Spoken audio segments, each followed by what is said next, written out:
Assalamualaikum warahmatullahi wabarakatuh. Alhamdulillah wassalatu wassalamu ala sayyidina Rasulillah Sayyidina Muhammad bin Abdullah wa ala alihi wa sahbihi wa mawalah, amma ba'du. Kita bersyukur kepada Allah Subhanahu wa taala pada malam hari ini, malam 12 Rabiul Awal, malam kelahiran Nabi Muhammad sallallahu alaihi wasallam. Kita berkumpul di tempat ini, Istana Kepresidenan di Bogor. Kita doakan Bapak Presiden Republik Indonesia, Bapak Insinyur Haji Joko Widodo, insyaallah diberikan kesehatan, afiat. Begitu juga segenap para petinggi negara, lembaga tinggi negara, para menteri, para perwakilan negara-negara asing, para duta besar, dan semua para hadirin, para hadirat, dan adik-adik kita, anak-anak yatim yang hadir tengah-tengah kita di sini. Masya Allah, mereka mendapatkan tempat duduk di depan. Masya Allah, di depan dari duta besar, di depan daripada pejabat-pejabat tinggi negara. Mengapa? Mengapa? Dimuliakan anak yatim semata-mata karena mereka mengingatkan kita kepada Nabi Muhammad. Rasulullah SAW terlahir ke alam dunia ini dalam keadaan yatim.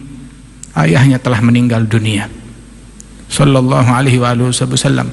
Sehingga karena setiap kita melihat anak yatim mengingatkan kita akan yatim yang paling mulia di alam semesta, Nabi besar Muhammad sallallahu alaihi wasallam, yang mana Rasulullah datang membawa rahmat dan kasih sayang kepada anak-anak yatim, kepada janda-janda yang lemah, kepada fakir miskin, kepada semua orang, didasari dengan rahmat dan kasih sayang. Sehingga Allah Subhanahu wa ta'ala saat memberikan misi kepada Nabi Muhammad, misinya misi rahmat. Wa ma arsalnaka illa rahmatan lil alamin. Tidaklah kami utus engkau wahai Nabi Muhammad melainkan misinya satu, semata-mata hanyalah rahmatan lil alamin. Tidak ada misi yang lain selain daripada rahmat tersebut. Tapi Nabi berperang, Nabi berjihad, Nabi berjuang untuk menegakkan rahmat, untuk menjaga rahmat, untuk menstabilkan rahmat dan kasih sayang di muka bumi ini, sallallahu alaihi wasallam. Sesungguhnya Allah Subhanahu wa taala tatkala memerintahkan Rasulullah sallallahu alaihi wasallam untuk di dalam berdakwah tersebut, Allah taala menyatakan, ud'u ila sabili rabbika bil hikmah wal mau'izatil hasanah wajadilhum billati hi ahsan. Ajak mereka, ajak sekalian manusia, ila sabili rabbik, menuju jalannya Allah, birrahmah bil hikmah wal mau'izatil hasanah, dengan hikmah, dengan nasihat al hasanah yang baik. Al hasanah yang baik, bukan yang tidak baik. Tapi kita perlu argumentasi, perlu berjidal, perlu berdebat. Saat langkah-langkah itu, langkah ketegasan perlu diambil, wajadilhum billati hiya ahsan. Ambil langkah yang tegas, jidal, debat, tapi dengan cara yang terbaik, al-ahsan. Tahu al-ahsan? Ada hasan, hasan, hasan, baik, baik, baik. Mana yang terbaik? Prioritaskan yang terbaik di dalam bersikap, di dalam berucap, di dalam berdakwah. Sehingga itulah yang paling tepat. Allah Ta'ala menyatakan, fabima rahmatin minallahi linta lahum walau kunta fadhan ghalidhal qalbi lam faddu min hawlik. Sesungguhnya dengan rahmat Allah engkau bersikap lemah lembut dan kasih sayang kepada mereka. Andaikan engkau bersikap kasar, kaku, keras, bersikap kasar, kaku, fadhan ghalidhal qalbi, dengan hati yang keras, ucapan kata-kata yang kasar, lan faddu min haulik, mereka akan kabur dari sekelilingmu. Nabi Muhammad orang yang paling tampan, Nabi Muhammad yang suaranya paling indah dan merdu, aromanya paling harum. Sayyidina Ali bin Abi Thalib mengatakan, man ra'ahu badihatan habah wa man khalatahu ma'rifatan ahabbah. Barang siapa yang melihat Rasulullah gentar melihat wibawanya Nabi Muhammad, tapi begitu dia sudah duduk bersama Nabi Muhammad, mendengar, melihat, menatap Nabi Muhammad, langsung jatuh cinta kepada Nabi Muhammad sallallahu alaihi wasallam. Hal ini diakui oleh kawan dan lawan, hingga Mereka pun, bahkan orang-orang non-muslim, saat berkunjung kepada Nabi Muhammad, mereka mengatakan, ma ra'aitu ahadan yuhibbu ahada ka ashabi Muhammadin yuhibbu Muhammada. Saya tidak pernah melihat seseorang cinta kepada orang lain seperti saya melihat sahabat-sahabat Muhammad cinta kepada Muhammad sallallahu alaihi wasallam. Mereka cinta kepada Rasulullah sallallahu alaihi wasallam. Rasulullah yang wajahnya paling tampan, suaranya paling indah, aromanya paling harum, disukai oleh semua orang. Allah Ta'ala nyatakan, kalau engkau berhati kasar, kaku, dan berucap kata-kata yang kasar, orang bakal kabur, menjauh. Apalagi kita yang wajah kita pas-pasan, apalagi kita yang suara kita tidak semerdu Rasulullah, aroma kita tidak seharum sewangi Nabi Muhammad sallallahu alaihi wasallam. Mereka yang menjauh, yang menentang engkau, diajarkan untuk bersikap lemah lembut, menarik mereka.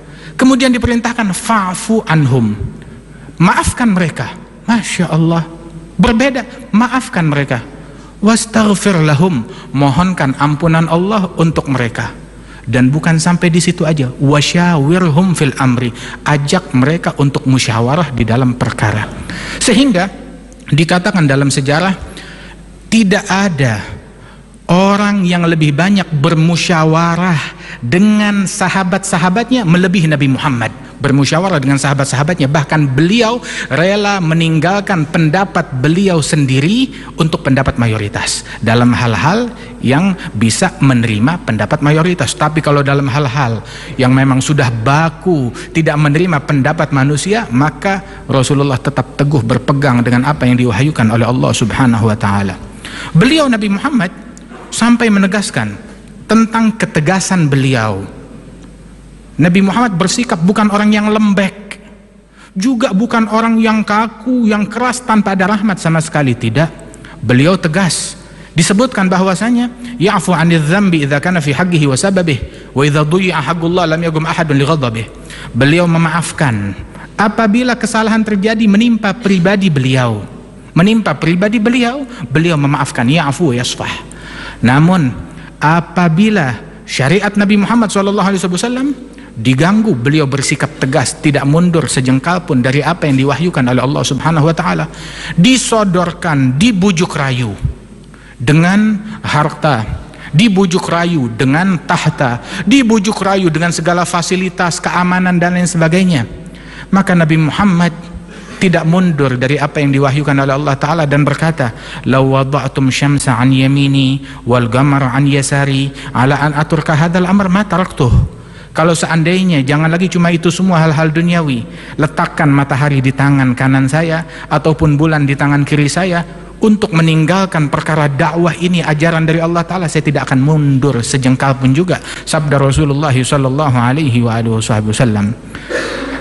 Dan dengan ketegasan beliau tersebut, beliau melakukan jihad, beliau berjuang, dan jihad beliau pun juga dengan aturan rahmat dan kasih sayang. Dipesankan bahwasanya ketika menghadapi berperang dengan orang-orang yang memerangi Nabi Muhammad SAW dan para sahabatnya, diperintahkan oleh Rasulullah agar tidak mengganggu kaum wanita, dan dipesankan tidak boleh mengganggu orang-orang yang di pasar, dan tidak boleh mengganggu orang-orang yang berada di kota yang tidak ada hubungannya dengan peperangan. Bahkan Rasulullah SAW berpesan, kalau musuh sudah berpaling, sudah jangan dikejar.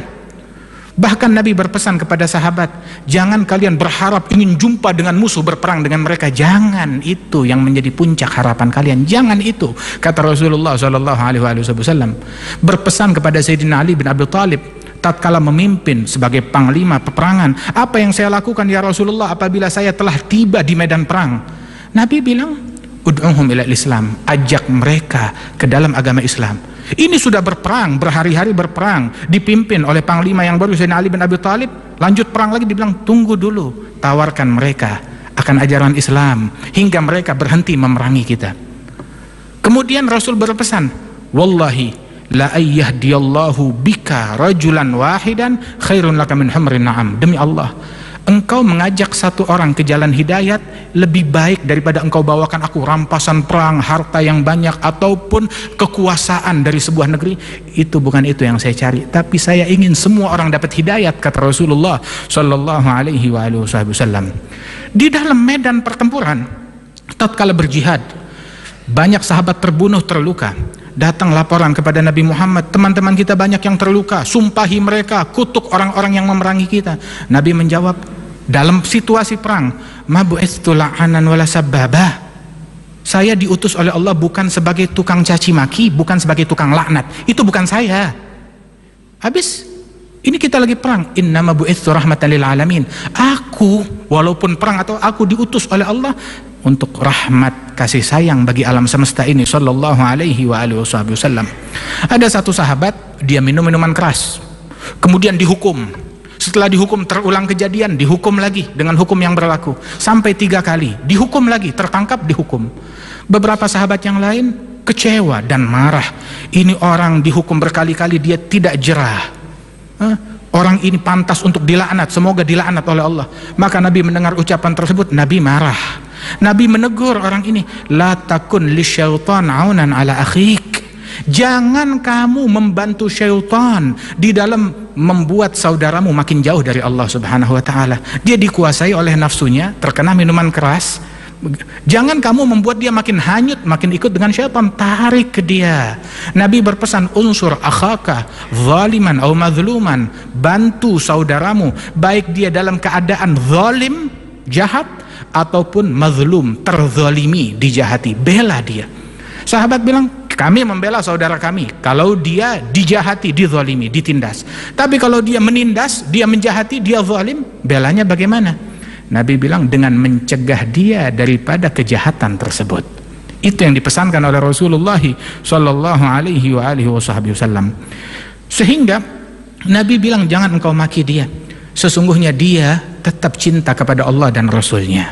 Artinya tidak melulu orang yang berbuat jahat hanya ada kejahatan pada dirinya tanpa ada nilai kebaikan sama sekali. Bukan, tidak bijaksana pikiran semacam ini.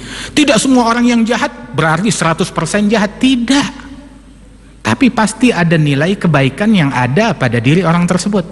Ada satu orang datang kepada Rasulullah di tengah majelis, ya Rasulullah, saya minta izin. Izin apa? Izinkan saya mau jalankan semua syariat Islam. Cuma saya izin satu, izinkan saya untuk berzina.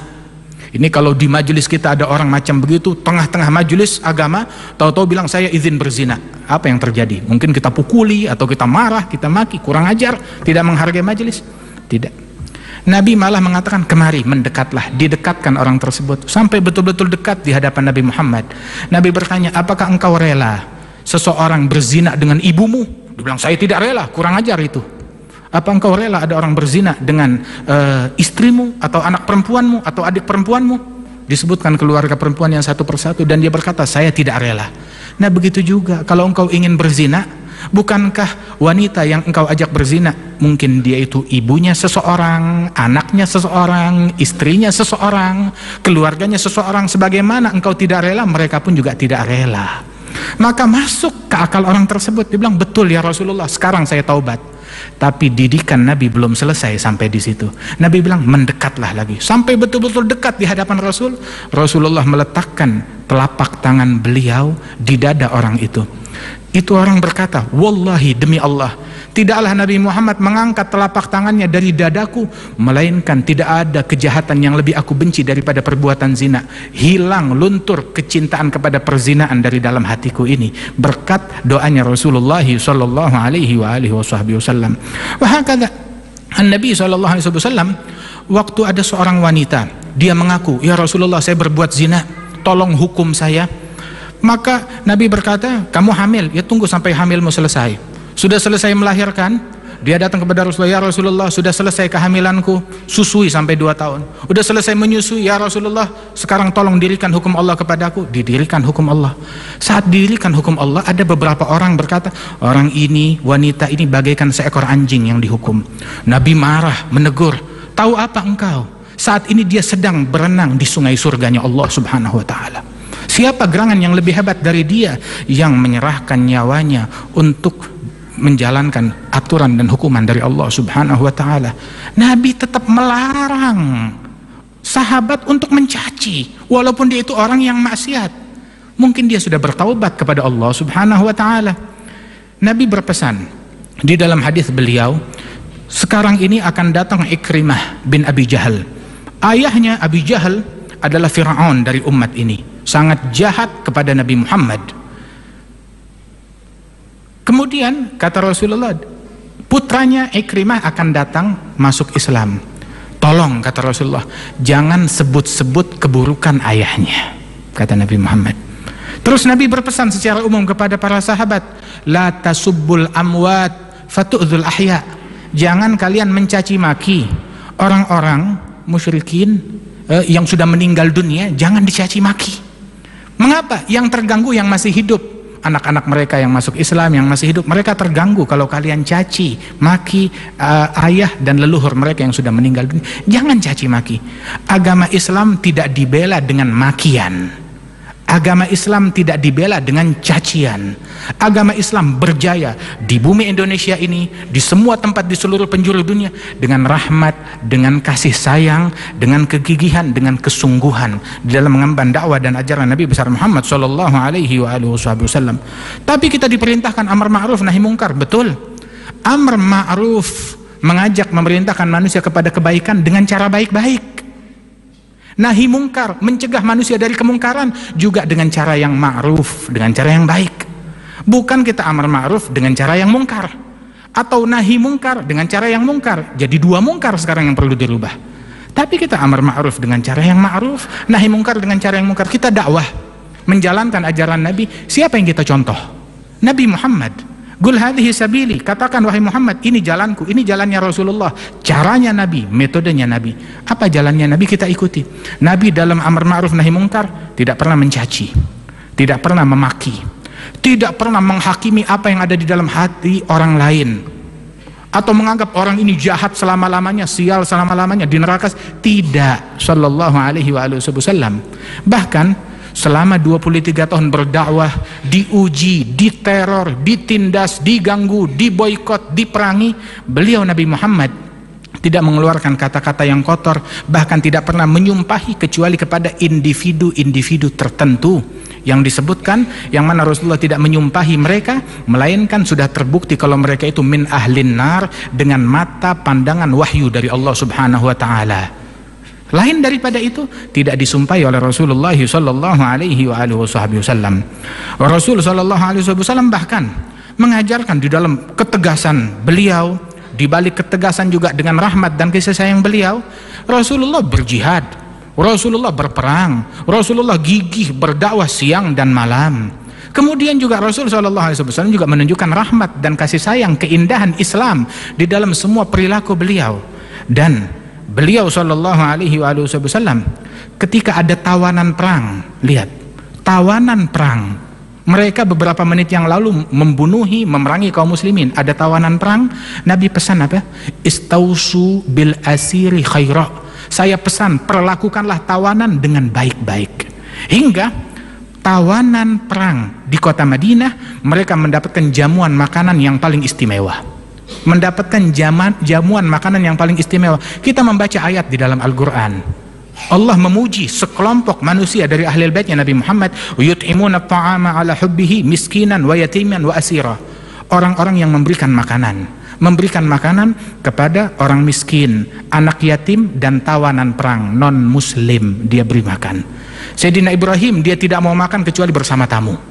Berjalan 1 kilometer, 2 kilometer, 3 kilometer mencari tamu, ngajak mereka makan. Awalnya dulu ada orang minta dijamu oleh beliau, maka Nabi Ibrahim berkata, baik, saya jamu engkau, tapi dengan syarat ikuti agama saya, masuk Islam. Orang itu berkata, saya tidak mau. Ya sudah. Tidak lama Allah Ta'ala kirimkan wahyu menegur Nabi Ibrahim, wahai Ibrahim, orang ini dia berpuluh-puluh tahun dia kufur terhadap saya, kata Allah, tapi saya tidak pernah putus rizkinya sehari pun juga. Baru hari ini saya wakilkan rizkinya melalui engkau mengajukan syarat ini dan itu. Maka Nabi Ibrahim mencari orang tersebut, bertaubat kepada Allah, sini ayo jamu ke rumah saya. Bilang, tadi saya minta jamu engkau tidak mau. minta jamuanmu engkau tidak memberikan. Bilang, betul, saya ditegur oleh Allah Ta'ala. Tuhanmu menegur aku, menegur engkau gara-gara aku. Dibilang, iya. Maka sekarang aku ikut kepada ajaranmu, kepada ajaran Allah Jalla Jalaluhu wa Ta'ala ta'azamatuh. Nah, karenanya itu saudara-saudara sekalian, kita hendaknya tunjukkan ke dunia ini keindahan Islam di dalam bidang apapun juga. Al-mu'min aina wudi' nafa'. Mu'min dimanapun dia ditempatkan, diposisikan sebagai apapun, manfaat. Mau menjadi presiden, mukmin. Mau menjadi menteri, mukmin. Mau menjadi pejabat, mukmin. Mau menjadi orang di pasar, pedagang, dia mukmin. Sebagai mukmin dimanapun dia memberikan manfaat, manfaat kepada semua, memberi, membantu, menunjukkan keindahan Islam di dalam profesi apapun yang dia miliki. Angkat citra Islam, bukan menjatuhkan citra dan agama Islam ini. Disebutkan bahwasanya Syekh Mutawalli Asy-Sya'rawi yang di Mesir itu rahimahullah, beliau pernah berdialog dengan salah seorang tokoh yang ekstrim begitu, yang mana orang ini kalau ada yang tidak sependapat dengan dia atau beda aliran, beda agama, dia ledakkan, dibunuh, diledakkan. Berdialog, berargumentasi. Kemudian Sya'rawi bertanya, saya mau tanya, kamu ketika membunuhi orang-orang yang tidak sejalan dengan engkau, orang-orang yang beda agama dengan engkau, kamu bom mereka, iya. Mereka mati, masuk surga atau neraka?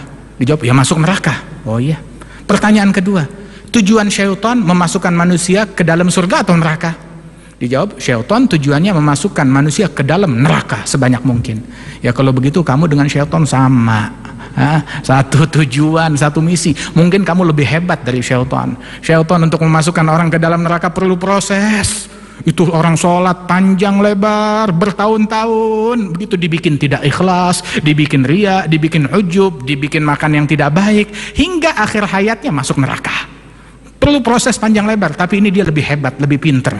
Sekilas langsung memasukkan orang ke dalam api neraka. Tidak. Nabi Muhammad diutus untuk mengevakuasi manusia sebanyak mungkin dari neraka ke dalam surganya Allah Subhanahu wa Ta'ala. Lemah lembut dalam segala hal. Ada satu orang, ini terakhir, satu orang berkata kepada Khalifah Harun Ar-Rasyid. Khalifah Harun Ar-Rasyid bilang, wahai Harun Ar-Rasyid, wahai Khalifah, wahai Sultan, saya mau memberikan nasihat kepada Sultan, tapi terima, maaf, nasihat saya kasar, terima. Maka Harun Ar-Rasyid berkata, kalau nasihat kamu kasar, lebih baik kamu diem. Loh kenapa? Kamu tidak mau terima? Terus terang, Allah mengutus orang yang lebih baik dari engkau kepada orang pemimpin yang lebih jahat dari saya. Dan Allah berpesan, gula lahu gaulan layyina la'allahu yatadzakkaru aw yakhsha. Katakan kepada orang itu dengan perkataan yang lemah lembut agar dia sadar dan takut kepada Allah. Allah mengutus Nabi Musa lebih baik dari engkau, dan Nabi Harun mengutus kepada Fir'aun yang lebih jahat dari saya, mengaku Tuhan. Terus Allah berpesan, ucapkan kata-kata yang lembut. Apa dosa saya kamu mau berucap kasar kepada saya? Ucapkan perkataan yang lembut, yang santun, sebab kelembutan tidak diletakkan dalam sebuah perkara, melainkan akan menjadi mahkota menghiasi perkara tersebut. Tapi perkara sebagus apapun kalau kasar, tidak baik, tidak ada rahmat di dalamnya, maka tidak akan bisa diterima di dalam hati masyarakat. Mudah-mudahan Allah Ta'ala berikan keberkahan kepada kita sekalian. Ya Allah Ta'ala, jadikan kita peneladan sejati terhadap Nabi Muhammad. Para pemimpin kita insya Allah dapat meneladani Rasulullah.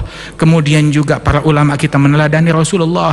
Para bangsa, para masyarakat kita semuanya meneladani Rasulullah Sallallahu Alaihi Wasallam. Keluarga kita semuanya meneladani Nabi Muhammad Sallallahu Alaihi Wasallam. Solusinya satu, solusinya Nabi Muhammad Sallallahu Alaihi Wasallam. Begitu. Kalau kita beranggapan saya nggak ketemu solusi pada diri Nabi Muhammad, ya mungkin salah kami ulama-ulama yang kurang pandai mencerminkan Nabi Muhammad Sallallahu Alaihi Wasallam. Tapi jangan gara-gara melihat hal yang tidak baik pada diri kami, lantas kalian salahkan itu Rasulullah yang salah. Tidak, Rasulullah tidak keliru, saya salah. tapi Rasulullah tidak salah, Rasulullah tidak keliru. Kamilah yang kurang pandai mencerminkan Nabi Muhammad sallallahu alaihi wasallam. Mudah-mudahan kita dapat meneladani Rasulullah sallallahu alaihi wasallam. Insyaallah perkumpulan kita ini perkumpulan yang dirahmati oleh Allah taala. Insyaallah Indonesia makin maju, makin berkah, dan rakyat Indonesia makin diberkati oleh Allah subhanahu wa taala. Para pemimpin kita, pejabat kita dibantu oleh Allah subhanahu wa taala dan senantiasa dibimbing oleh Allah subhanahu wa taala. Amin ya rabbal alamin. Rabbana taqabbal minna innaka antas samiul alim wa tub alaina innaka antat tawwabur rahim. Rabbana atina fid dunya hasanah fil akhirati hasanah wa qina adzabannar. Wa sallallahu ala sayyidina Muhammad wa ala alihi wasallam. Alhamdulillahirabbil alamin. Assalamualaikum warahmatullahi wabarakatuh.